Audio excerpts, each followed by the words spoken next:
안녕하세요. 오늘 브리핑할 사건은 실제 유괴 사건을 현대 한국 사회에 맞게 재구성한 사건입니다. 아이들이 사라지는 데 걸린 시간은 단 10분이었습니다. 그 짧은 시간 동안 놀이터는 아무 일도 없었던 것처럼 평온했어요. 그네는 여전히 흔들리고 있었고 벤치에는 아이들 가방이 그대로 놓여 있었죠. 하지만 남매는 흔적도 없이 사라졌습니다. 그리고 경찰이 CCTV를 확인한 순간 사람보다 먼저 눈에 들어오는 물건 하나가 있었어요.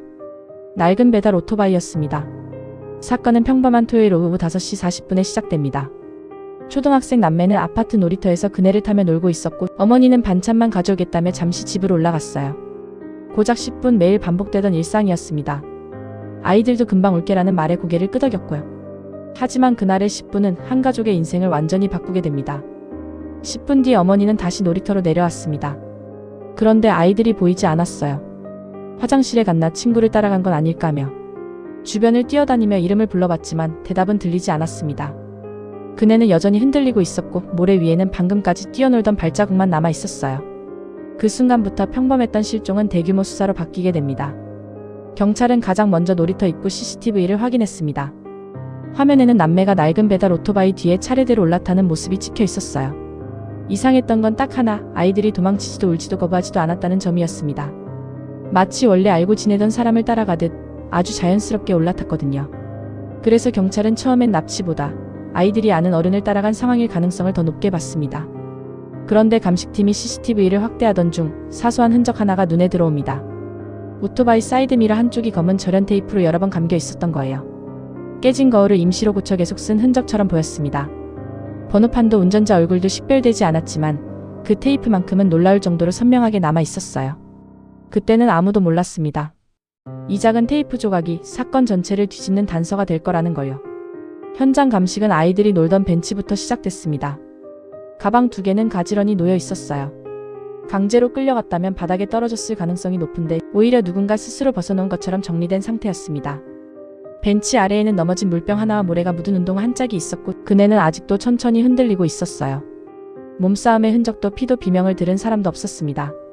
그렇다면 아이들은 왜 아무런 의심 없이 그 오토바이를 따라간 걸까요? 수사팀은 답이 이 아파트 안에 있을 가능성이 높다고 판단합니다. 수사팀은 가장 먼저 이 아파트를 드나드는 사람들을 조사하기 시작했습니다. 외부인이 아이들을 데려간 거라면 쉽게 따라갔을 가능성은 낮지만 매일 얼굴을 마주치는 사람이라면 이야기가 달라지니까요. 택배기사, 경비원, 학원 셔틀기사, 그리고 같은 동에 사는 이웃까지 모두 아이들에게 낯설지 않은 사람들이었습니다. 경찰은 이들의 하루를 하나씩 되짚기 시작해요. 첫 번째는 택배기사였습니다. 이 단지를 5년 넘게 담당해온 사람으로 주민 대부분이 얼굴을 알고 아이들도 먼저 인사할 정도였어요. 그에게는 배송을 마치면 항상 헬멧을 오토바이 왼쪽 거치대에 걸어두는 특이한 습관이 있었는데 경비원은 저 사람이 몇 년 동안 단 한 번도 반대로 건 적이 없다고 진술했습니다. 그런데 사건 당일 배송 기록에는 약 30분간 비어있는 시간이 있었어요. 택배기사는 잠시 쉬고 있었다고 말했지만 그 시간을 증명해줄 사람은 아무도 없었습니다. 두 번째는 경비원이었습니다. 20년 가까이 이 아파트를 지켜온 사람으로 주민들은 누구보다 성실한 사람이라고 입을 모았어요. 그런데 감식팀이 순찰 일지를 보던 중 이상한 점 하나를 발견합니다. 그는 항상 파란 펜으로만 기록해왔는데 사건 당일 저녁 기록만 유독 검은 펜으로 적혀 있었던 거예요. 작은 차이였지만 형사들은 왜 그날만 달랐는지 궁금해지기 시작했습니다. 세 번째는 학원 셔틀 기사였습니다. 아이들은 그를 사탕 아저씨라고 불렀는데 차에 탈 때마다 늘 같은 요구르트 맛. 사탕을 하나씩 건네주는 게 몇 년째 변하지 않은 습관이었어요. 그런데 실종된 남매의 가방에서도 바로 그 사탕 포장지가 발견됩니다. 평소 먹던 사탕이었을까요? 아니면 사건 당일 받은 사탕이었을까요? 아직은 알 수 없었습니다. 마지막은 아이들 집 아래층에 살던 이웃 주민이었습니다.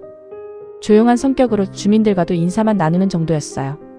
그런데 그에게는 문자를 쓸 때 맞춤법을 한결같이 틀리는 오래된 습관이 있었습니다.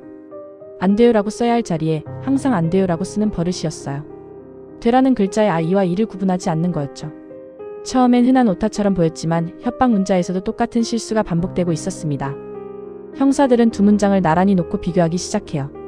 수사는 좀처럼 앞으로 나아가지 않았습니다. 그러던 중 한 형사가 단지 축제 사진을 다시 살펴보다 우연히 배경을 확대해봅니다. 사진 한쪽 구석에 낡은 배달 오토바이 한 대가 서 있었는데 사이드미러에는 사건 당일 CCTV에서 봤던 것과 똑같은 검은 절연 테이프가 감겨 있었어요. 이 사진은 한 달 전에 촬영된 것이었습니다. 즉 그 오토바이는 우연히 지나가던 차량이 아니라 오랫동안 이 단지를 드나들던 오토바이였던 거예요. 수사팀은 범인이 이단지와 전혀 관계없는 사람은 아닐지도 모른다고 확신하기 시작합니다. 실종 다음날 오전, 어머니의 휴대폰으로 발신번호가 표시되지 않는 문자 한 통이 도착합니다. 아이들이 무사하니 경찰에 알리지 말고 현금 5천만 원을 준비하라는 짧지만 단호한 내용이었어요. 그런데 형사들은 돈보다 문장을 먼저 들여다보기 시작했습니다. 안 돼요라는 흔한 맞춤법 실수가 문자 속에서 반복되고 있었거든요. 오타 하나쯤은 누구나 낼 수 있지만 같은 실수가 여러 번 반복된다면 그건 습관이 됩니다. 수사팀은 이 협박 문자가 범인의 얼굴보다 더 많은 정보를 담고 있을지도 모른다고 판단했습니다. 문자가 요구한 장소는 아파트에서 조금 떨어진 작은 공원, 시간은 자정이었습니다. 아버지는 혼자 돈가방을 들고 정자로 향했고 경찰은 범인을 현장에서 검거하기 위해 멀리 떨어진 곳에서 잠복을 시작했어요. 하지만 예상과 달리 범인은 끝내 모습을 드러내지 않았습니다. 잠시 후 다시 확인한 정자에는 돈가방만 사라져 있었고 누가 언제 가져갔는지는 아무도 보지 못했어요. 그리고 아이들도 끝내 돌아오지 않았습니다. 수사는 다시 원점으로 돌아가는 듯 했습니다. 그러던 중 관리사무소에서 지난 봄 야유의 사진이 발견되어 단체 사진 속 주민들은 웃고 있었지만 수사팀의 시선은 사람이 아니라 배경으로 향했습니다. 그곳에도 낡은 배달 오토바이 한 대가 서 있었고 사이드 미러에는 또다시 검은 절연 테이프가 보였어요. 축제 사진, 야유회 사진, 그리고 사건 당일 CCTV까지 서로 다른 날짜였지만 같은 오토바이는 계속 같은 모습으로 남아 있었습니다. 수사팀 내부에서도 의견은 갈렸습니다. 한 형사는 배송 기록이 비어있던 택배기사를 의심했고 다른 형사는 아이들과 가장 가까웠던 학원 셔틀기사를 의심했어요. 감식팀은 이웃 주민의 문자 습관을 계속 분석하고 있었고 경비원의 순찰 기록도 다시 확인하고 있었습니다. 모든 사람이 범인처럼 보였지만 모든 단서를 한 곳에 모아보니 유독 하나만 계속 같은 자리에 남아 있었어요. 바로 낡은 오토바이였습니다. 현재까지 확인된 용의자는 택배기사, 경비원, 학원 셔틀기사, 그리고 같은 동 주민까지 모두 4명입니다. 모두 아이들과 접점이 있었고 저마다 설명하기 어려운 작은 흔적을 하나씩 남겼어요. 비어있던 배송 기록, 색이 다른 순찰 일지, 사탕 포장지, 반복된 문자 습관, 그리고 5번이나 등장한 낡은 오토바이까지. 팀장님이라면 누구를 가장 먼저 조사하시겠습니까? 지금까지 확보된 증거는 모두 공개했습니다. 새로운 증거는 더 없어요. 범인을 특정할 수 있는 단서는 처음부터 여러분 앞에 있었습니다. 협박 문자, 헬멧의 방향, 순찰 일지, 사탕 포장지, 그리고 검은 절연 테이프가 감긴 낡은 오토바이까지. 이 5가지 단서는 모두 하나의 사람을 가리키고 있어요. 여러분은 범인을 찾으셨습니까? 해결편에서는 지금까지 공개된 단서만으로 범인이 누구인지, 그리고 왜 아이들이 아무런 저항 없이 오토바이에 올라탔는지 그 모든 과정을 공개하겠습니다.